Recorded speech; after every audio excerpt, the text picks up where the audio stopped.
Senhor nosso Deus e nosso Pai, nós te louvamos, agradecidos por esta manhã e por bênçãos que o Senhor já tem nos dado como a sustentação da nossa vida, como a certeza de que nós somos do Senhor, que pertencemos a Ti, e nós te damos graças por tudo isso. Mas também, Senhor, queremos colocar diante de Ti os pedidos que foram mencionados nesta manhã, e todos eles, ó Deus, estão relacionados a pessoas que estão enfermas, pessoas que irão passar por cirurgias. E, Senhor, nós temos observado que o Teu povo tem sido assolado por enfermidades. Nós temos observado, Senhor, que a humanidade está enfraquecida mediante a tudo que tem acontecido nesse mundo, e nós declaramos nesta manhã, Senhor, que nós somos dependentes de Ti, que nós carecemos, ó Deus, da Tua misericórdia sobre nós. Rogamos que o Senhor abençoe a Vanessa, a Eni e o irmão do irmão Josimar, que tem lutado contra esse vício. Pedimos também, Senhor, por esse pedido que a irmã Maria fez, que o irmão Davi fez, mencionou. Pai, por todos eles, nós suplicamos que o Senhor esteja com a Tua poderosa mão intervindo, para que tudo, ó Deus, seja feito conforme a Tua vontade, de acordo, ó Deus, com a Tua permissão e da maneira amorosa como o Senhor tem nos amado. Nós sabemos que o Senhor tem sempre o melhor para aqueles que servem ao Senhor. Pai, nós queremos nesta manhã também suplicar pelo Teu servo, nosso irmão Rodrigo, que há de nos trazer a palavra, que ela possa, Senhor, ser de uma forma poderosa, agir em nossos corações, aplicando em nós, ó Deus, uma transformação para a glória do Teu santo nome. Ó Deus, nós oramos em nome do Senhor Jesus. Amém.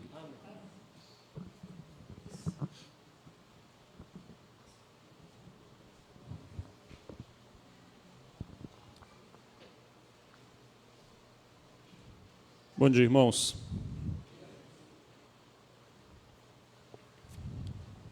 Hoje estudaremos Evangelho segundo João, no capítulo 10.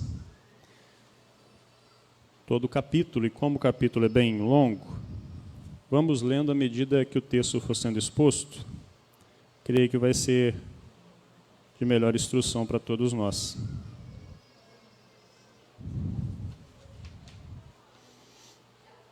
O bom pastor.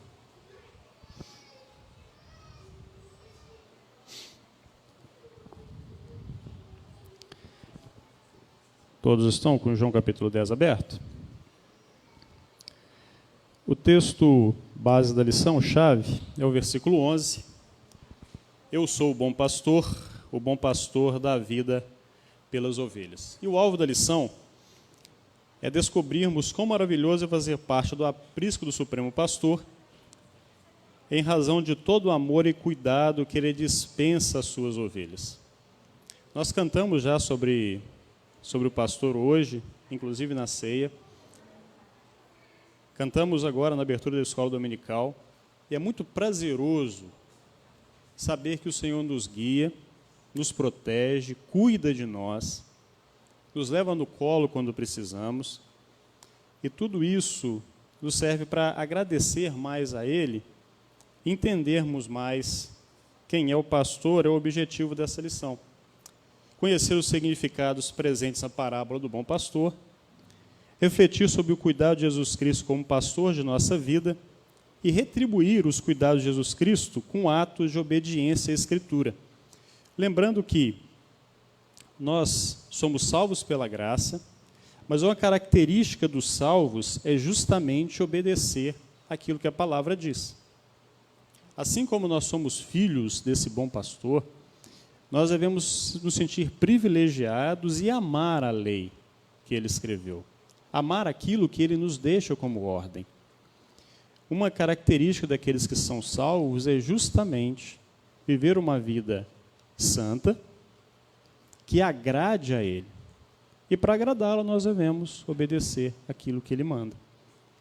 E essa obediência é sempre uma forma de agradecimento. Para a gente compreender um pouquinho o que é essa parábola, é bom a gente ver como era a vida de um pastor na época de Cristo. Imagine que lá era um clima seco, região desértica. As pastagens eram normalmente muito longe do curral. Esse curral era móvel. Eles estavam aqui hoje, depois de um tempo eles carregavam aquele aprisco para um outro local, e era justamente próximo a algumas regiões de oásis no deserto. Algumas regiões com água, pelo menos, para se alimentarem, e um pouco de vegetação. As águas do En-Gedi, não sei se vocês se lembram lá, quando Jesus Cristo é apresentado em Ezequiel 47, nas águas do templo, que inclusive tem uma canção que nós cantamos, Ezequiel fala sobre essas águas do En-Gedi. E essas águas são um manancial que surge no pleno deserto da Judéia. Elas estão aqui, de repente elas brotam, surgem, e isso servia como parada para os pastores. Os pastores estavam aqui, quando eles viam esses mananciais surgindo, eles chegavam lá para levar os animais e também para cuidarem de si mesmos. Era comum o pastor preparar cedo o seu rebanho para atravessar o deserto em busca de um local, como En-Gedi, onde o rebanho poderia passar o dia. Então, imagina, o pastor ficava ali no aprisco do pequeno curral, ele tinha que atravessar o deserto em busca de alimentação, em busca de água para o seu rebanho. Isso era algo que o pastor fazia. Imagina a dificuldade que isso era. Aí a gente pensa, era? Não. Vários beduínos na Arábia e na Judéia ainda hoje fazem a mesma coisa. Então, eles vivem para cuidar das ovelhas. Diariamente, o rebanho era tirado do curral pelo pastor e guiado pelo deserto a um lugar de descanso. Então, entendam, quando Cristo disse a respeito dessa parábola, se assemelha muito ao que ele faz conosco. Ele nos guia através dos desertos da vida em busca de um lugar de descanso. Deu para entender mais ou menos como que era a vida de um pastor na época? Uma outra coisa interessante para a gente aprender. É bom a gente sempre entender um contexto de um texto bíblico. Muitas vezes, esse contexto, a gente tem que analisar o contexto histórico. Esse contexto histórico tem algumas bíblias de estudo. É bom a gente acompanhar isso também. No Oriente Médio Próximo, que engloba toda a área da Ásia, da África e da Europa, aquele pedaço da Turquia, alguns pedaços da Ásia e da África, no período de verão, os pastores faziam um pequeno aprisco e o cercavam de pedras. Nesses apriscos, via de regra, não havia portas. O pastor colocava e empilhava as pedras e não havia portas. Nesses apriscos, o pastor era a porta de entrada das ovelhas. Ele tirava as pedras e ele ficava na porta. Então, por isso Jesus diz que ele é a porta. Fica um pouco mais claro o texto já? Eu sou a porta. Então, imagine um curral de ovelhas, pequeno. Então, o pastor cercava de pedras e era todo fechado. Quando ele ia tirar as ovelhas, ele era a porta. Ele tirava as pedras e ficava na porta cercando. Se esse pastor tivesse mais de um rebanho, ou seu rebanho ficasse grande demais para apenas um aprisco, o empregado, esse empregado tem o nome de mercenário. Mercenário não é alguém mau, é alguém que trabalha por um salário, ok? Mercenário é alguém assalariado. A gente tem a ideia de mercenário de assassinos, mas quando a Bíblia traz mercenário aqui em algumas versões, ela está dizendo a respeito de alguém que recebe um salário. Era contratado para cuidar das ovelhas. Esse empregado não tinha vínculos de posse, ou seja, ele não era dono, e nem vínculo sentimental, ele não amava as ovelhas. Ele recebia um salário para cuidar do que não era dele. Por isso que, quando via um perigo, ele vazava.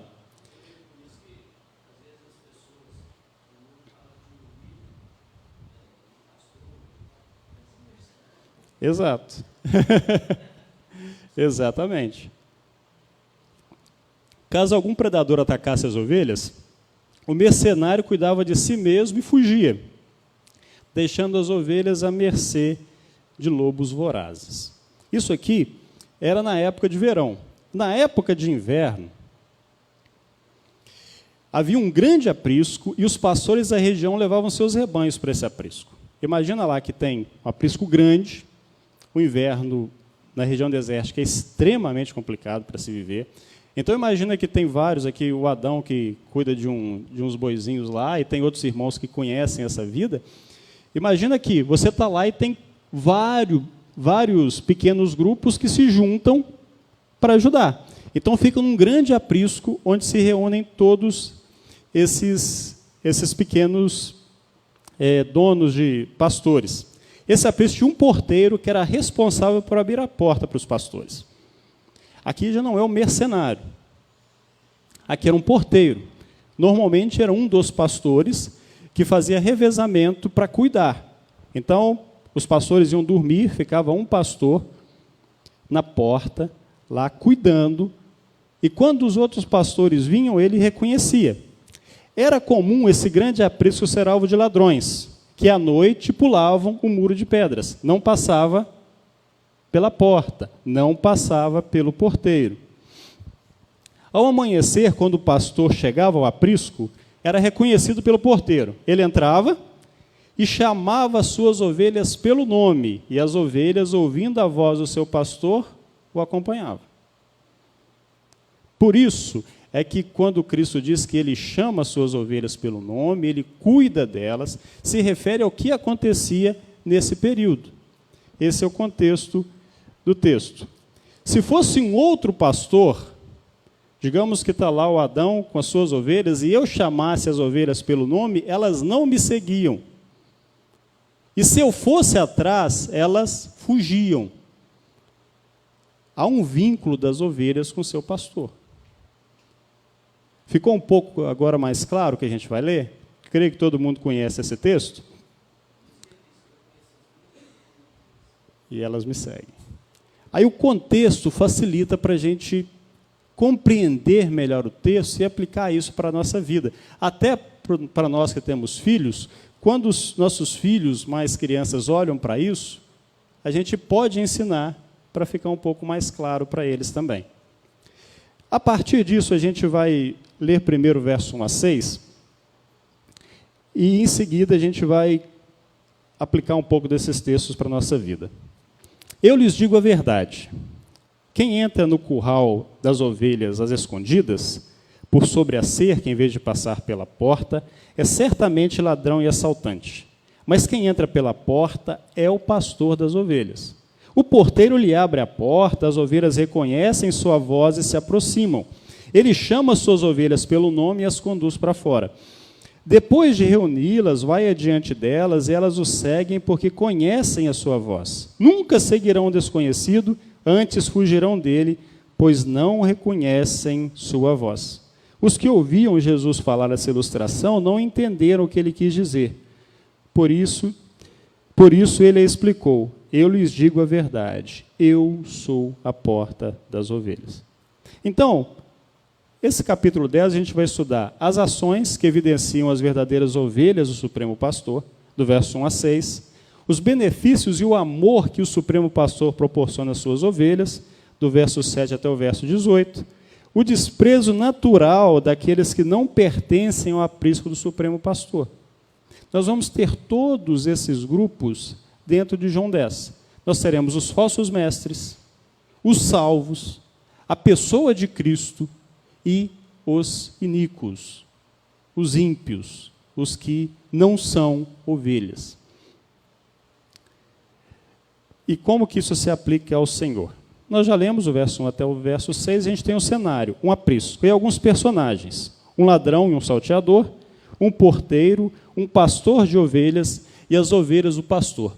Isso é hoje, como que acontece na Judéia, esse curral, agora já muito mais desenvolvido, esse curral de inverno. Percebam que é mais alto e há uma porta. Era isso, acontecia antes de forma muito mais rudimentar e hoje é mais bonitinho. Mas ainda acontece da mesma forma. Um grande aprisco para cuidar das ovelhas de toda uma região. Nos currais antigos, cercados de pedra em formato quadrado, só havia uma porta, que era vigiado por um pastor auxiliar. Somente os pastores podiam entrar por ela. Os ladrões buscavam entradas alternativas para alcançar as ovelhas. Como que eu posso aplicar isso para a minha vida como igreja? Qual a porta que nós devemos entrar? Cristo. Há outro evangelho sendo pregado que não aponta para Cristo. Eu recebi hoje um texto já tem uma nova reunião aí surgindo, que um pastor tem dito que Jesus era uma mulher negra, mas devido ao machismo, se colocou que era um homem. Onde ele achou isso? Documentos históricos não existem, nada. Tirou da própria cabeça. Ele disse também que Deus não é um Deus supremo, ele não está acima de tudo, ele está no meio de tudo. Isso é entrar para tentar roubar as ovelhas, tentar enganar as ovelhas. Os falsos mestres sempre houveram. Cristo está falando isso na época que ele estava com o povo. E ele diz, olha, quem entra pela porta é o pastor. Ou é o pastor. Mas quem entra por fora ensinando algo errado não é o pastor. Ele não é digno de confiança. O evangelho pregado deve ser o evangelho que a Bíblia testifica, sempre. Se em algum momento alguém da igreja pregar algo que não pode ser comprovado pela palavra, deve haver refutação. Nós devemos nos resguardar e ser como os crentes de Bereia. Isso, para a gente aqui, para que o evangelho que nós ouvimos nas ruas, que nós vemos na TV, quando nós vamos em outras igrejas, há uma pedra fundamental. Há um texto que nós devemos respeitar. Tudo que foge desse texto, nós devemos retirar. Sim.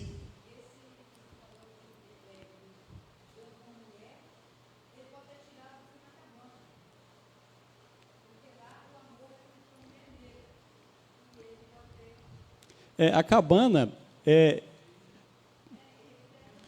Sim. A cabana é um livro que saiu há um tempo atrás, que retrata Deus como uma mulher negra, e há muito relativismo ali. Você vai falar alguma coisa, Adriano?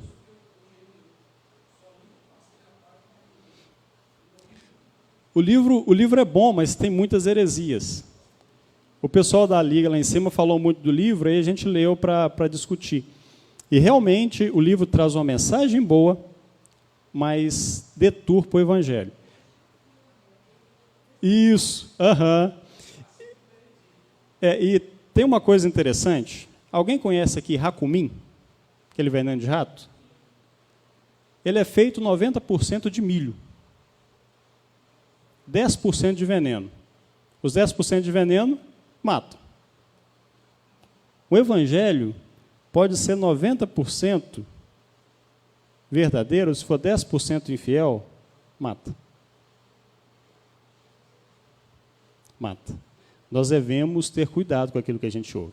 Por isso que eu sempre digo para a gente ter cuidado, por exemplo, com o canal adventista, que normalmente falam muitas coisas boas e no meio daquilo, algumas gotinhas de veneno. Ainda sobre isso, seguido por suas ovelhas. Perceba o que o texto diz. Depois de reunir suas ovelhas, vai adiante delas e elas o seguem porque conhecem sua voz. O primeiro verso se refere aos falsos mestres. Quem não passa pela porta é ladrão e assaltante. O ensino contrário às Escrituras, assim como o ladrão, ele rouba, mata e destrói. Mas o ensino errado rouba a nossa esperança, matam a nossa fé e destrói nossa vida. O ensino errado das Escrituras é destruidor. Ele não nos conforta, não nos fortalece, não nos salva.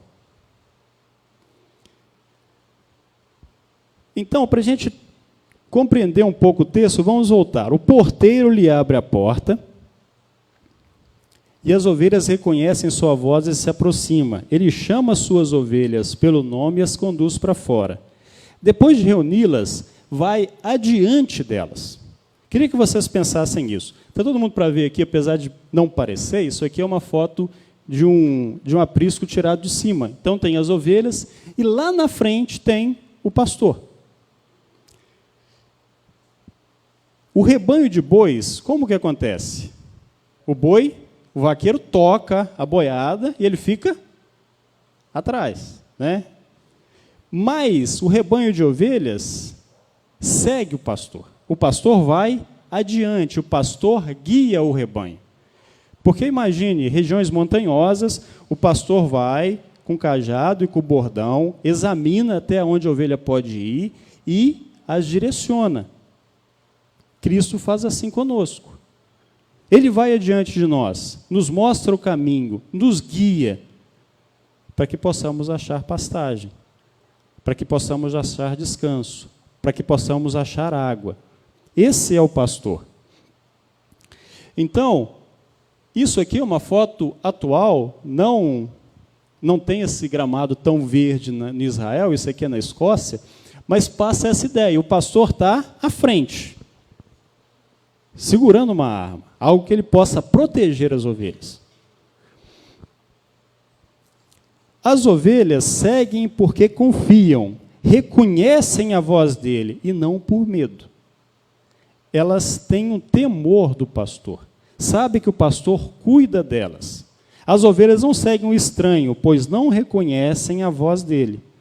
Olha só o verso 5. Nunca seguirão o desconhecido, antes fugirão dele, porque não reconhecem sua voz. E o pastor, o supremo pastor, ele é retratado como alguém que carrega a ovelha, que cuida dela. Esse é o nosso Senhor, esse é o nosso supremo pastor. Ele cuida de nós, nos guia, vai adiante de nós, nos guardando de tudo.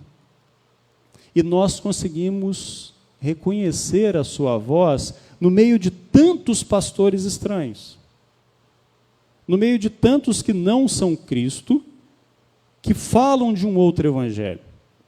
Nós reconhecemos a voz do bom pastor. Há uma diferença entre ovelhas. Cristo vai dizer aqui mais à frente uma palavra dura para os fariseus. Vocês não são minhas ovelhas.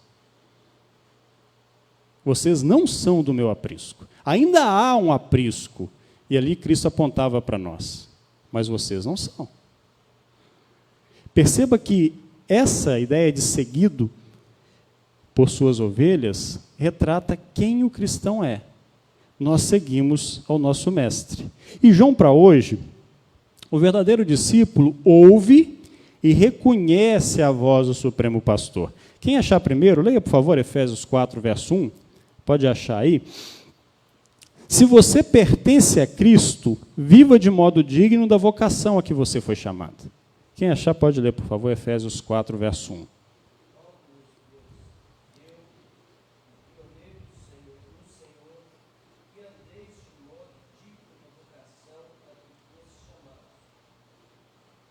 Perfeito. Olha só o apelo de Paulo e realmente uma imposição dele dizendo, olha, vocês que são do Senhor, andem conforme a vocação.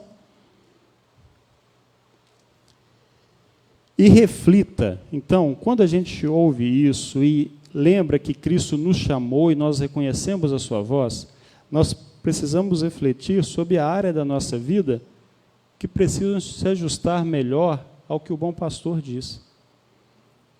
Há algo em mim que fere a vocação para a qual fui chamado? Se há, eu devo consertar. Se há algo em mim que fere Cristo e fere a sua palavra, eu devo mudar.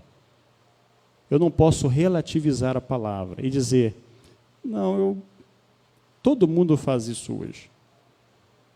Todo mundo não é ovelha. Nós somos ovelha, nós temos uma vocação. O Senhor nos comprou por um bom preço. Agora, versos 7 a 18, vamos ler? O provedor de suas ovelhas. Alguém quer fazer um comentário do verso 1 até o verso 6? Ou a gente pode continuar? Por isso ele explicou: eu lhes digo a verdade, eu sou o pastor das ovelhas. Todos que vieram antes de mim eram ladrões e assaltantes, mas as ovelhas não os ouviram. Sim, eu sou a porta. Quem entrar por mim será salvo, entrará e sairá e encontrará pasto. O ladrão vem para roubar, matar e destruir. Eu vim para lhes dar vida, uma vida plena que satisfaz. Eu sou o bom pastor. O bom pastor sacrifica sua vida pelas ovelhas. O empregado foge quando vê um lobo se aproximar. Abandona as ovelhas porque elas não lhe pertencem, e ele não é o seu pastor. Então o lobo as ataca e dispersa o rebanho. O empregado foge porque trabalha apenas por dinheiro e não se importa de fato com as ovelhas. Eu sou o bom pastor. Conheço minhas ovelhas e elas me conhecem. Assim como meu Pai me conhece e eu o conheço, e eu sacrifico minha vida pelas ovelhas. Tem outras ovelhas que não são desse curral. Devo trazê-las também. Elas ouvirão minha voz e haverá um só rebanho e um só pastor. O Pai me ama, pois sacrifico minha vida para tomá-la de volta. Ninguém a tira de mim, mas eu mesmo a dou. Tenho autoridade para entregá-la e também para tomá-la de volta, pois foi isso que meu Pai ordenou. Então o Senhor é o provedor das ovelhas. Ele é a porta de acesso à vida. A gente já entende, então, o contexto. Curral pequeno, o pastor era a porta. A primeira observação é o contraste entre a acusação dos falsos profetas. Eles não eram a porta, eles enganavam, eles vieram para roubar, matar e destruir. E a atuação do Supremo Pastor. O verso 9 e 10 diz que ele veio para lhe dar uma vida plena que vale a pena. Os mercenários, os falsos mestres, aqui Cristo já faz um jogo de palavras contrastando o falso mestre com o empregado, não querem correr risco pelas ovelhas. E é o que o Ivan comentou. Eles a veem como modo de obter o seu sustento e não servir as ovelhas. O falso evangelho, que até um tempo atrás era o evangelho da prosperidade, hoje está em declínio cada vez mais alto, as pessoas iam ali, cobravam para obter bênção. Mercenários. Estavam ali por seu salário. E manchou o evangelho. Ainda hoje, muitas pessoas, quando você fala de crente, a visão de crente deles é da Igreja Universal, de salário, de ofertas cada vez maiores, de campanhas que só visam lucro. O verdadeiro evangelho foi manchado por essa heresia. E nós devemos pregar o verdadeiro evangelho, que é uma ordem para nós. Agora, Deus usa duas palavras para falar a respeito de si mesmo: pastor, guia, cuida, protege, dá a vida, e porta. No sentido pleno, ele é o guia e a própria porta de salvação. O verso 9, entrará, sairá e achará pastagem. Todo o necessário para a vida estará suprida. Eu vim para lhes dar vida, uma vida plena, que satisfaz. Então há um contraste que Cristo deixa claro. Os falsos mestres são como os mercenários, como os empregados no aprisco. Ao menor sinal de perigo, fogem. Deixam as ovelhas à mercê dos devoradores. Eu não. Eu sou o bom pastor. Eu sou a porta e eu me sacrifico pelas ovelhas. Isso é belo para a gente aprender um pouco mais de Cristo e refletir sobre aquilo que a gente já viveu hoje, na ceia do Senhor. As ovelhas não fizeram nada, mas o pastor cuida e ama. Algum comentário até aqui? Sim.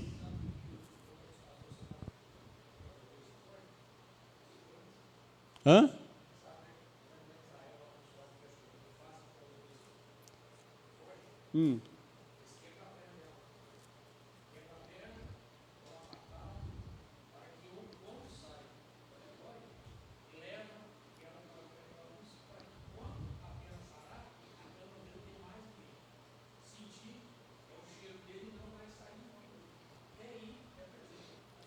Figura do bom pastor.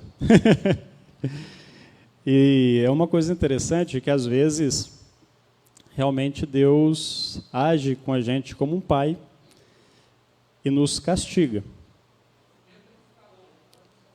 Nos causa dor para que nós voltemos.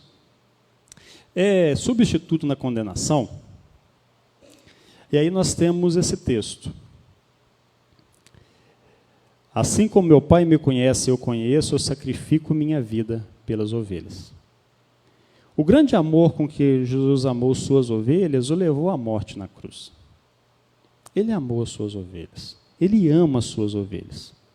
Esse benefício ecoou ao longo dos séculos, abençoando cada ovelha de Cristo em todas as épocas da história humana. Jesus Cristo deu a vida pelas ovelhas. Isso é extremamente forte para a gente pensar. Nenhuma ovelha que o Pai enviou a ele se perde. Nenhuma.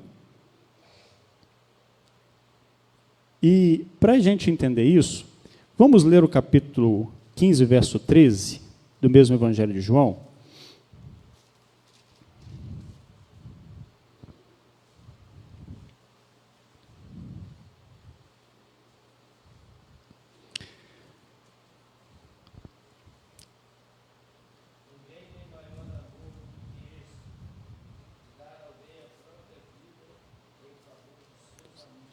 Perfeito.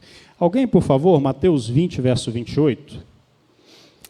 E vamos ler esses textos para que a gente possa compreender exatamente o que Cristo quis dizer quando ele disse que ele ama as suas ovelhas. Alguém pode procurar também Mateus 26, 28.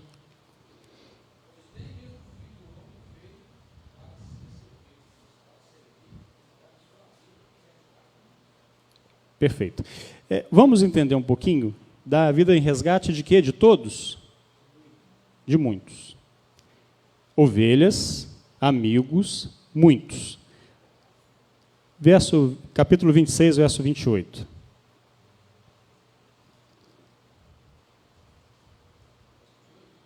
É 26, 28.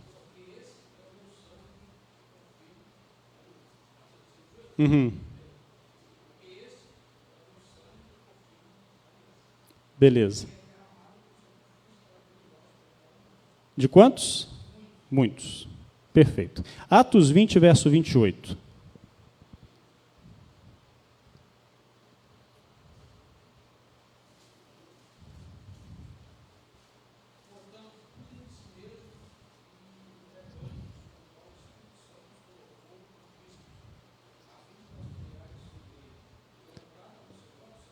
Perfeito. Então, Cristo comprou o que com seu sangue? Aí Cristo diz que é para cuidar da sua igreja. Então a gente tem ovelhas, muitos, igreja. Efésios 5, verso 25 e 26. Quem achar primeiro pode ler. Tem só Adriano aqui não, outros irmãos podem ler também.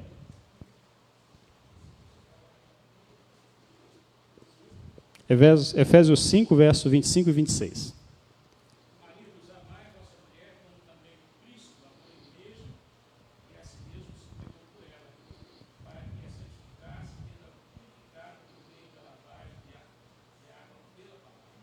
Perfeito.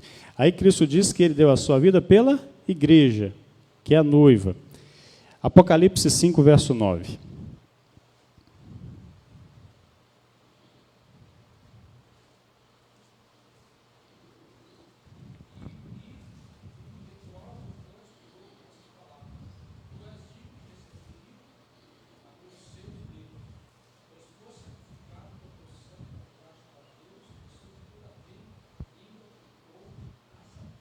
Perfeito.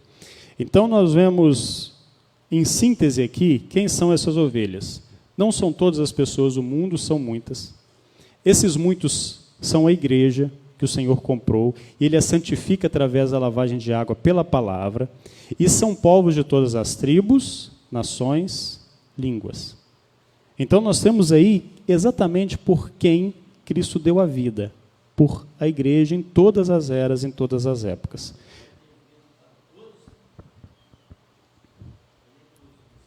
Exato. As formas que o pastor dá a vida pelas ovelhas. Voluntariamente. Jesus não foi forçado a dar a vida por você. Ele deu de forma voluntária. O verso 11 diz: eu sou o bom pastor. O bom pastor sacrifica a sua vida pelas ovelhas. O verso 17 e 18: o Pai me ama, pois sacrifico minha vida para tomá-la de volta. E aqui ele sacrifica a vida dele para tomar a nossa de volta também. E o verso 18: ninguém a tira de mim, mas eu mesmo a dou. Tenho autoridade para entregá-la e também para tomá-la de volta, pois foi isso que o meu Pai ordenou. Ele faz isso de forma voluntária. E aí a gente vai para Isaías 53, verso 7. Vamos lá? Diz o seguinte, Isaías 53, verso 7. Ele foi oprimido e humilhado, mas não disse uma só palavra. Foi levado como cordeiro para o matadouro, como ovelha muda perante seus tosqueadores, ele não abriu a boca. De forma voluntária se entregou, por toda a igreja em todas as eras. E sacrificialmente. Ele deu a vida pelas ovelhas, ele morreu no seu lugar. Isso é importante a gente pensar. Cristo não possibilitou salvação na cruz. Ele efetivamente salvou. Nenhum plano dele pode ser frustrado. Quando Cristo morre na cruz, ele disse o que? Está consumado. Ele não diz assim: agora abre uma chance de salvação para vocês. O plano de Deus foi efetivamente cumprido. Então, no momento da sua morte na cruz, ele efetivamente salva pessoas, muitos, a igreja, as suas ovelhas. Efetivamente. Ele não proporciona uma chance de salvação. Ele efetivamente salva. Isso faz com que nós fiquemos ainda mais felizes e possamos agradecer mais ainda a Deus.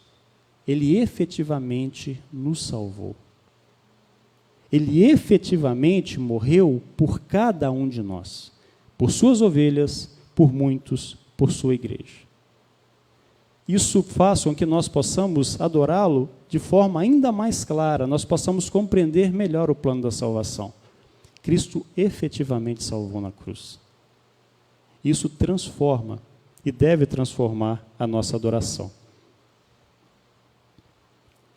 Mestre por excelência, eu sou o bom pastor, conheço minhas ovelhas e elas me conhecem, assim como meu Pai me conhece, e eu conheço e eu sacrifico minha vida pelas ovelhas. A declaração revela que somos totalmente conhecidos de Deus. Lembra do Salmo 139, verso 1 a 3? E ali o Salmo 139 inteiro diz que ele ainda nos conhecia quando éramos ainda um feto no ventre de nossas mães. E cada um dos nossos dias estava escrito antes mesmo que um só dele viesse a existir. Esse é o Deus soberano. E ele nos conhece completamente, totalmente. E o próprio Deus se revela a nós para o conhecermos, através da criação, através da mensagem da sua palavra. Enquanto estava na terra, Jesus ensinou a respeito de si mesmo. E a gente pode ver Lucas 24, 25 e 27, o verso 44, mas não vamos ler agora, senão a gente vai estender a EBD por até meio-dia. Mas isso aqui são os textos da própria revista. Pode acompanhar depois em casa. Após sua morte, ele se faz conhecido por meio da Bíblia. Lembrando, a Bíblia, as pessoas são salvas através da pregação do Evangelho. O Evangelho é pregado, lido, exposto, e as pessoas, as suas ovelhas, conhecem e ouvem a sua voz. Muitos não conhecem, por quê? Não são ovelhas. Após sua morte, ele se faz conhecido por meio da Bíblia. Então, irmãos, nós temos um tesouro de revelação à nossa disposição. E o grupo da igreja aqui que está fazendo a leitura com a gente tem visto como Deus se revela de forma maravilhosa. E tem sido desafio. Tem sido desafio, Vera? Todos os dias ler? Mas tem sido bom?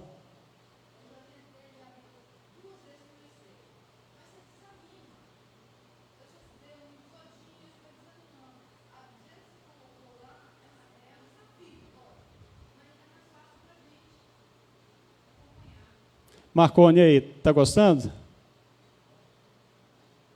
Isso faz com que a nossa vida seja realmente limpa e a gente conhece mais o Senhor, aprende mais dele. Há um tesouro de revelações à nossa disposição. Exato.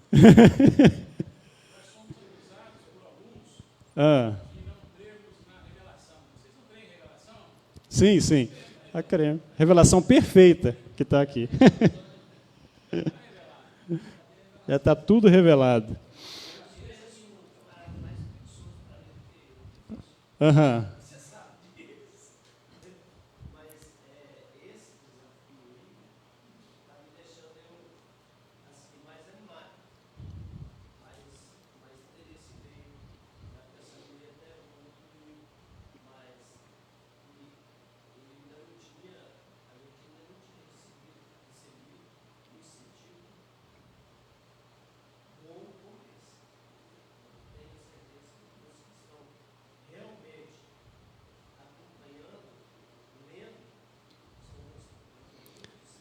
E as dúvidas têm surgido, tem sido muito bom. Os irmãos que a gente está ainda aí, vai entrar no dia 20, os irmãos querem participar do grupo, só me chamar depois, eu adiciono. Os irmãos têm feito perguntas, umas perguntas bem pesadas, Adonis, o pessoal tem pegado pesado lá. Tem 4 lá que eu estou tentando ainda analisar certinho para responder. Então, isso tem sido bom. E é um desafio também para mim, para voltar e até voltar um pouco mais a estudar as línguas originais, como aí o pessoal pergunta justamente, no texto original tem algo a respeito disso? Aí a gente tem que voltar no texto original, um desafio para a gente também. Deus seja louvado.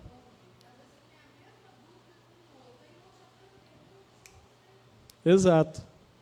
E eu coloquei também que os irmãos que quiserem perguntar, mas não quiserem, eu não queria que ninguém soubesse, é só me falar que eu também não coloco. Porque às vezes a pessoa fala assim, não, minha pergunta é boba. Eu não queria que ninguém pensasse que eu sou bobo para fazer uma pergunta dessa.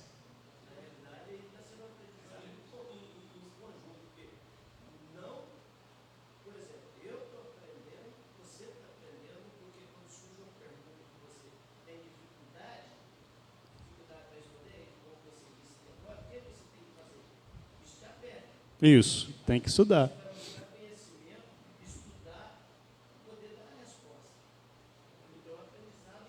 Em conjunto.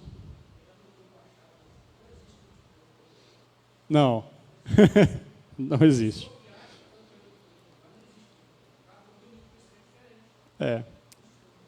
E as perguntas têm sido bem bacanas mesmo. Aí a gente tem aqui agora o resgatador das ovelhas. O verso 16 trata da amplitude do aprisco do Supremo Pastor. Perceba o que o texto diz. Tem outras ovelhas que não estão nesse curral. Não estão, mas ele tem ovelhas. Então, ou seja, ele tem ovelhas, são ovelhas dele, mas não estão nesse curral. Ele aponta então para a realidade dele na época. Eles não estão ainda nesse curral. Devo trazê-las também. Então ele aponta para nós como gentios, para a expansão do evangelho. Fala do momento presente, apontando para uma realidade posterior. Então isso mostra o quanto é amplo o aprisco do Supremo Pastor. Como foi lido em Apocalipse, pessoas de todas as nações, de todos os povos, de todas as línguas, fazem parte do aprisco desse Supremo Pastor. O verso 17 demonstra a razão pela qual o pai ama seu filho, sua doação em favor das ovelhas. Isso repercute um pouco na gente. Esse verso sugere uma pergunta: o pai não ama o filho por outras razões? O ensino aqui é que o pai ama o filho como um amor de deleite, prazeroso, porque o filho obedece às suas orientações. Um filho que desobedece também é amado por seus pais, porém não há prazer nessa relação. E todos aqui, eu estou falando para a maioria aqui que tem filhos, ou tem sobrinhos que reconhecem como filhos, e quando eles desobedecem, a gente continua os amando. Mas não há uma relação de deleite quando o nosso filho desobedece. Nós falamos, repetimos, continuamos amando, mas a relação não se torna prazerosa. Um filho desobediente, Deus não tem prazer nele. Assim como nós não temos uma relação de prazer quando um filho nos desobedece. Um filho que obedece provoca alegria no pai que ama. Nós somos filhos desse pai. E o Supremo Pastor nos guia para que possamos adorar a esse pai, obedecer a esse pai. Algum comentário até aqui? Verso 18, e aí a gente tem a segurança diligente. Ninguém a tira de mim, mas eu mesmo a dou. Tenho autoridade para entregar e também para tomá-la de volta, pois foi isso que meu Pai ordenou. Ninguém tem poder ou autoridade para tirar ou devolver a vida de Cristo, mas o próprio Cristo a deu e a retomou, morreu e ressuscitou de forma voluntária. Aqui a gente vai falar sobre isso no mês de abril, na Escola Bíblica, sobre Cristologia. Se Cristo, no momento da sua morte, a divindade voltasse ao céu, como alguns irmãos dizem, irmãos não, algumas pessoas dizem, o homem Cristo, quando morresse, não tinha poder para voltar à vida. Porque a única pessoa que é capaz de ter a vida em si mesmo é quem é Deus. Então ele tem poder para tirar a própria vida e também para dá-la de volta. Só Deus é capaz disso. Se a gente tira e aí deturpa a ideia de Cristo ser homem e Deus, a gente fere o evangelho inteiro. Essa sessão encerra com os versos 19 a 21. Vamos ler? Quando Jesus disse essas coisas, a opinião dos judeus a respeito dele se dividiram outra vez. Alguns diziam, ele está possuído por demônio, está louco, por que ouvi-lo? Outros diziam, ele não fala como alguém que está possuído por demônio. Pode um demônio abrir os olhos dos cegos? Lembrando que isso aqui está no contexto do capítulo 9, em que Cristo cura um cego e ele é acusado de ser um demônio que cura no nome do demônio, apesar disso não ter como haver. E aí, esse contexto que está sendo dito. Essa sessão encerra com os versos 19 a 21, em que vemos ficar claro a divisão por causa do ensino de Jesus. Essa divisão sempre vai haver. Quando a palavra é pregada, alguns não suportam, não são ovelhas, eles saem. Criticam, ofendem. Os que são ovelhas, atendem. Enquanto uns blasfemavam contra Cristo, outros se predispunham a estudar e saber ainda mais a respeito dele. Pode um demônio abrir os olhos dos cegos? E essa dúvida repercutia nesses homens que ouviam Cristo. Desprezado pelas não ovelhas. E aí a gente tem o verso 22 a 24. Era inverno, e Jesus estava em Jerusalém na celebração da festa da dedicação. Ele caminhava pelo templo na parte conhecida como Pórtico de Salomão, quando os líderes judeus o rodearam e perguntaram, quanto tempo vai nos deixar em suspense? Se você é o Cristo, diga-nos claramente. Então, aqui começa o desprezo pelas não ovelhas. Outra vez, João estrutura sua escrita a partir da orientação de uma festa judaica, agora a festa da dedicação. Nesse momento, o drama teve início. Jesus estava no Pórtico de Salomão, uma parte do templo que oferecia certo conforto em meio ao inverno, descrito no verso anterior. No verso 24, observe, João retrata que os judeus rodearam Jesus com o objetivo de colocá-lo à prova e prendê-lo. Porém, dessa vez, eles foram direto a um ponto central da acusação. Quanto tempo vai nos deixar em suspense? Se você é o Cristo, diga-nos claramente. Até aquele momento, Jesus só tinha abertamente dito ser o Messias para a samaritana, mas tinha dado inúmeras indicações e informações sobre quem ele era de fato. Essa pergunta dos fariseus retrata a pergunta daqueles que não são ovelha ainda hoje. Cristo realmente existe? Um homem pode ser Deus? Um homem pode salvar? São as mesmas perguntas, as evidências são claras. Hoje e antes. Ele ressuscitava mortos, ele transformava água em vinho, dava vista aos cegos, fazia coxos andarem.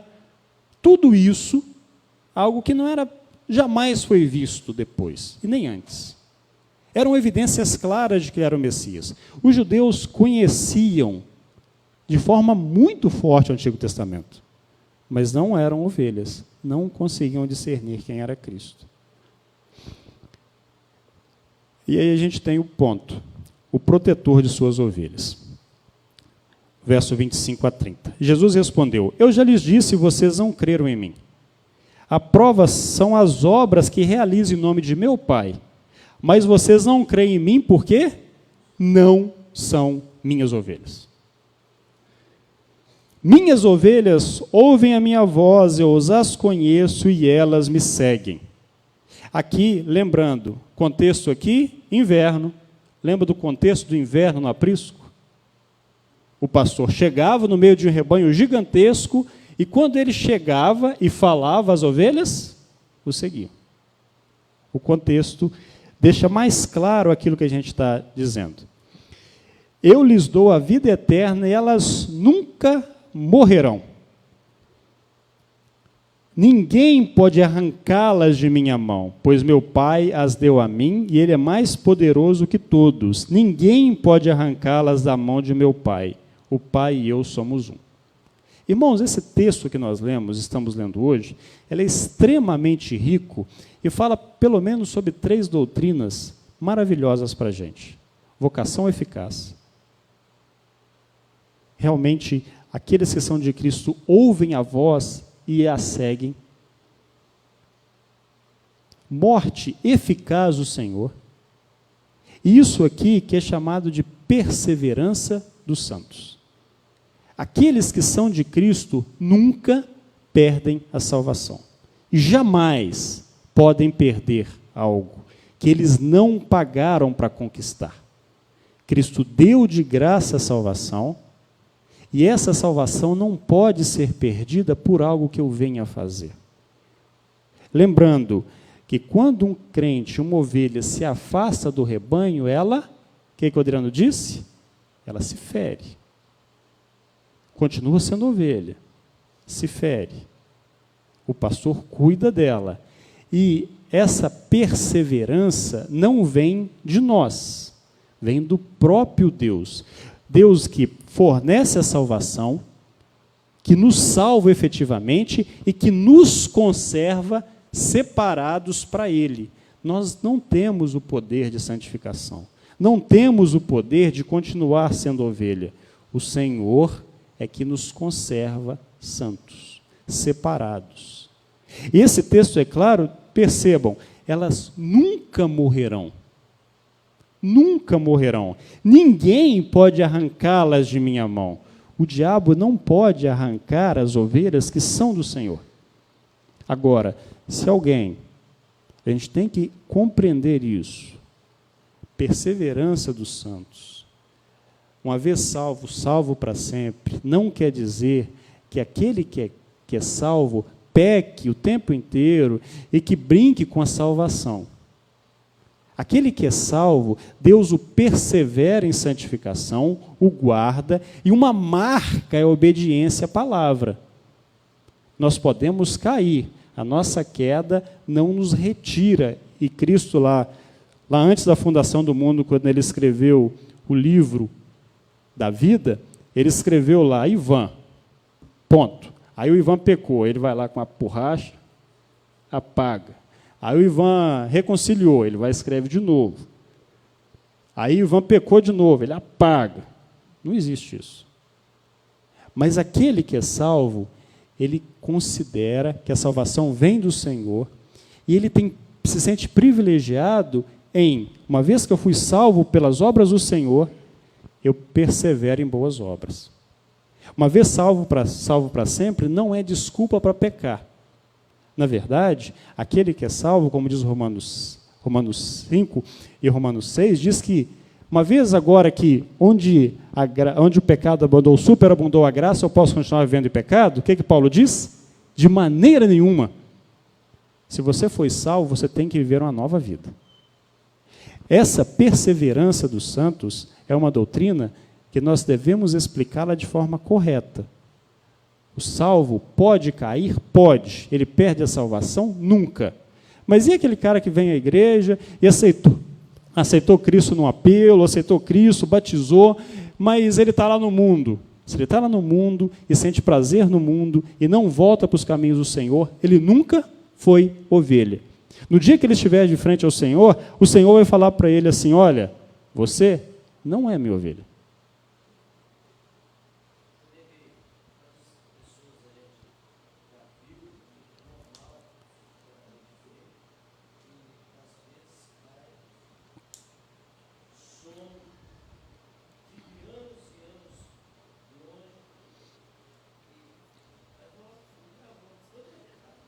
Volta. A perna quebrada. Do pecado. Isso. Exato.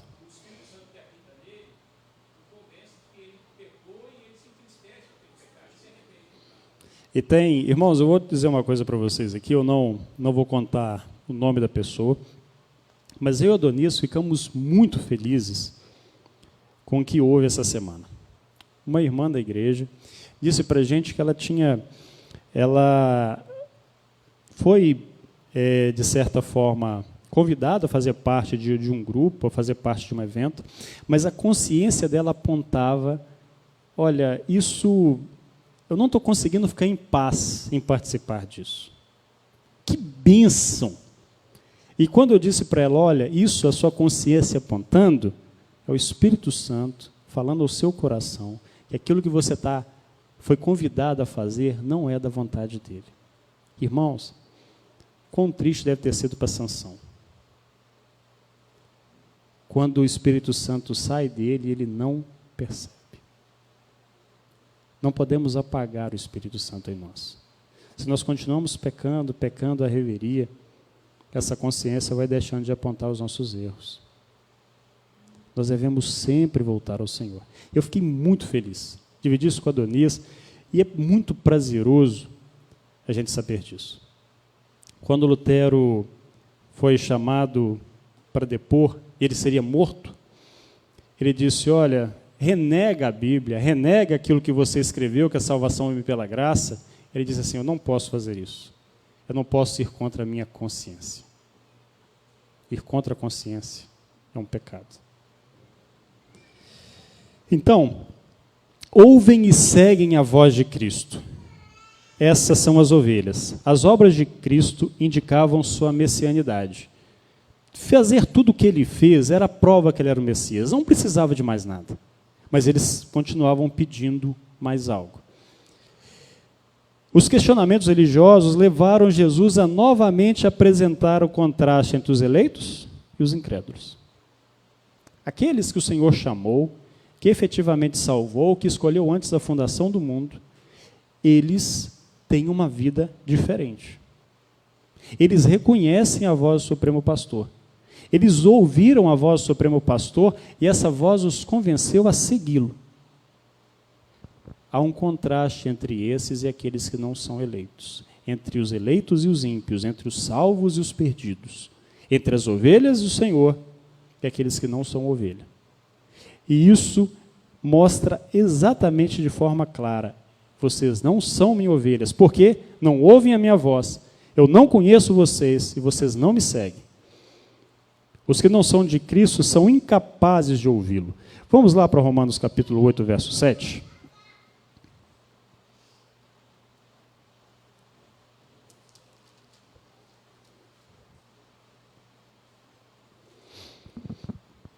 Olha só o que diz aqui, eu gostei como a NVT traduziu: pois a mentalidade da natureza humana é sempre inimiga de Deus.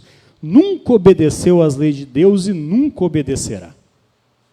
A mentalidade do homem perdido é exatamente essa. Nunca vai obedecer, nunca vai ouvir. Mas os que são de Cristo não só ouvem, como também o seguem. As minhas ovelhas ouvem a minha voz. Me conhecem e me seguem. Recebem a vida eterna e jamais perecerão. A gente já falou disso agora. A segurança de salvação é apontada por João de forma ordenada. Cristo dá a vida. Eu lhes dou a vida eterna. E a gente confere com Efésios capítulo 2, verso 1 a 10, que nós estávamos perdidos, mortos nossos delitos e pecados, mas Cristo nos deu vida, estando nós mortos nos nossos delitos e pecados, seguindo o príncipe desse mundo. E ele nos deu vida. Cristo impossibilita a morte espiritual e jamais perecerão. Estão seguras na mão de Cristo. Jesus segura a nossa salvação, ninguém as arrebatará da minha mão, fazendo a autoridade do Pai. Ele faz isso porque Ele e o Pai são um. Isso, irmãos, são bênçãos para a gente contar e louvar ao Senhor todos os dias. E o Messias prometido para as ovelhas, o verso 31 ao verso 38, mais uma vez os líderes judeus pegaram pedras para atirar nele. Jesus disse: por orientação de meu Pai eu fiz muitas boas obras, por qual delas vocês querem me apedrejar? Eles responderam: não vamos apedrejá-lo por nenhuma boa obra, mas por blasfêmia. Você, um simples homem, afirma que é Deus. Jesus respondeu: as próprias escrituras de vocês afirmam que Deus disse a certos líderes do povo: eu digo, vocês são deuses, e vocês sabem que as escrituras não podem ser alteradas. Portanto, se aqueles que receberam a mensagem de Deus foram chamados de deuses, por que vocês não se consideram blasfêmia porque eu digo eu sou filho de Deus? Afinal, o Pai me consagrou e me enviou ao mundo. Não creiam em mim e não realizam as obras de meu Pai. Mas se as realizo, creio na prova que são as obras, mesmo que não creiam em mim. Então vocês saberão e entenderão que o Pai está em mim e eu estou no Pai. Novamente tentando prendê-lo, mas ele escapou e os deixou. Foi para o outro lado do Rio Jordão, perto do lugar onde João batizava no início, e ficou ali por algum tempo. Muitos o seguiram, comentando entre si: João não realizou sinais, mas tudo o que ele disse a respeito desse homem se cumpriu e muitos creram em Jesus. E todo para a gente já fechar. Os líderes religiosos tentaram apedrejar Jesus mais uma vez. Jesus perguntou por qual das boas ações queriam apedrejá-lo. Tudo o que ele fez foi por ordem do Pai. E eram obras boas. Porém, para os religiosos, o motivo de apedrejamento era o fato de Jesus se apresentar como Deus, o que ele era de verdade.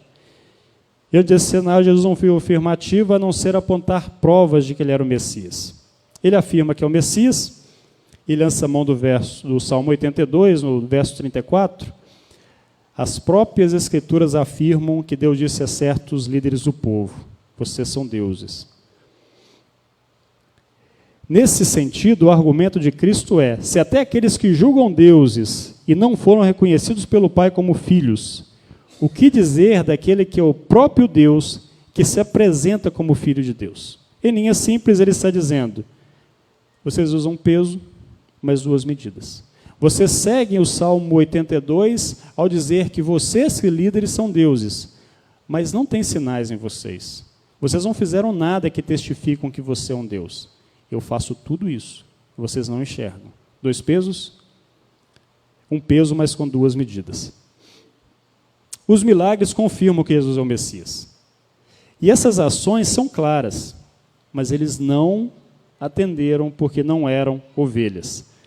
Tentaram prender Jesus, mas ainda não era o momento. É interessante que a mensagem de João Batista confirma que Jesus é o Messias. E João deixa isso aqui justamente para mostrar: não eram só os discípulos de Jesus. Aqueles que eram discípulos de João, percebendo Cristo e o vendo, viram que ele cumpriu tudo aquilo que era prometido. Tudo aquilo que havia sido profetizado. E João testifica que Cristo é o Senhor.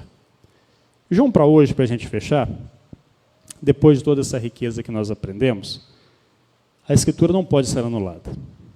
É uma clara afirmação da verdade bíblica.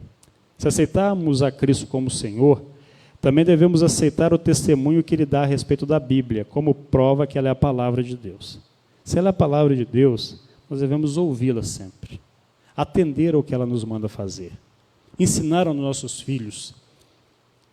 Segundo, como porta e pastor, Jesus é suficiente para nos dar toda a confiança que precisamos em relação ao nosso futuro.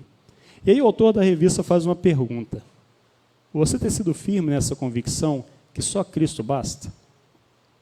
Terceiro, louve ao Senhor porque Jesus foi o mestre que nos ensinou o caminho para o Pai. Se Ele nos ensinou o caminho, e se a Escritura aponta para Ele, se nós só conhecemos Cristo através da palavra, como essa verdade nos motiva a continuar lendo a Bíblia por ouvir mais os ensinos de Jesus a respeito do Pai. E quarto, o próprio Senhor assegura a salvação dos que nele creem para a vida eterna. E nós, como igreja, como muitos, podemos desfrutar da vida na certeza e na paz da salvação em Cristo. Mas será que você se sente seguro na salvação em Cristo Jesus?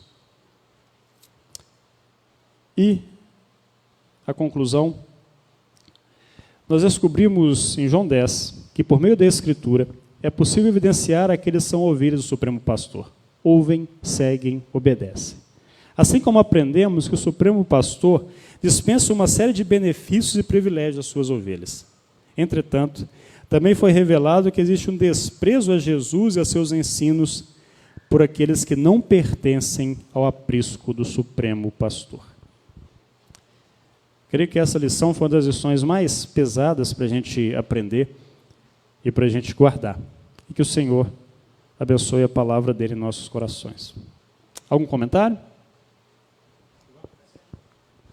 Temos algum aniversariante essa semana? 16 Eduardo. Guilhermina também. Vamos então ficar de pé, vamos orar? Pelos aniversariantes. Pai glorioso, nós te louvamos, te agradecemos, Senhor, pela tua palavra, que nessa manhã nos ensinou tanto a respeito de quem o Senhor é, de como o Senhor proporcionou, Pai, na pessoa de Cristo, uma salvação eficaz, que nos chamou, Pai, de forma eficaz, que nos persevere e nos guarda em tua poderosa mão. Glorificamos o Senhor por isso, Pai, nós te agradecemos. Nós não merecemos ser ovelhas, não merecemos ser seus filhos, mas o Senhor nos salvou de forma tão maravilhosa. Nós te agradecemos, Pai, por tão grande salvação. Nós te pedimos, Pai, que aquilo que foi ensinado através da tua palavra nessa manhã possa fazer com que nos despertemos a conhecer mais de ti através da tua palavra. Que possamos nos render mais em adoração ao Senhor pelas obras tão maravilhosas que o Senhor fez. E por aquilo, Pai, que ainda fará que a nossa esperança. Nós te pedimos, Pai, que aumente no nosso coração o desejo de ler a tua palavra, de atender, Pai, aos teus mandamentos. Nós também, Pai, te pedimos pelos aniversariantes dessa semana, a irmã Guilhermina, o Eduardo, os outros aniversariantes, Pai, que talvez nós não saibamos e que fazem parte dessa igreja, que o Senhor os guarde, proteja, faça com que eles possam a cada dia louvar ao Senhor pela vida que o Senhor dá. Conserva, Pai, com vida e saúde ainda por muitos e muitos anos. Que eles possam ser, Pai, baluartes da fé cristã, que possam ser exemplos, Pai. Nós te pedimos por nós nesse dia também, que nos abençoe, que nos leve em paz, que nos dê, Pai, um dia abençoado, um almoço, Pai, que possamos glorificar a Ti por sua fidelidade também. Nos traga, Pai, de volta à noite, é a nossa oração no nome de Jesus. Amém. Vão em paz, que o Senhor abençoe cada um de vocês.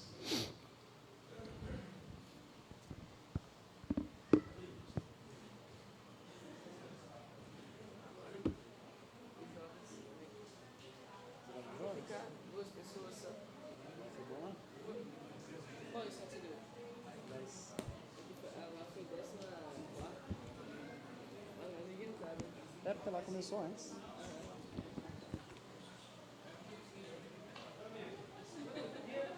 Aqui, vou ensaiar.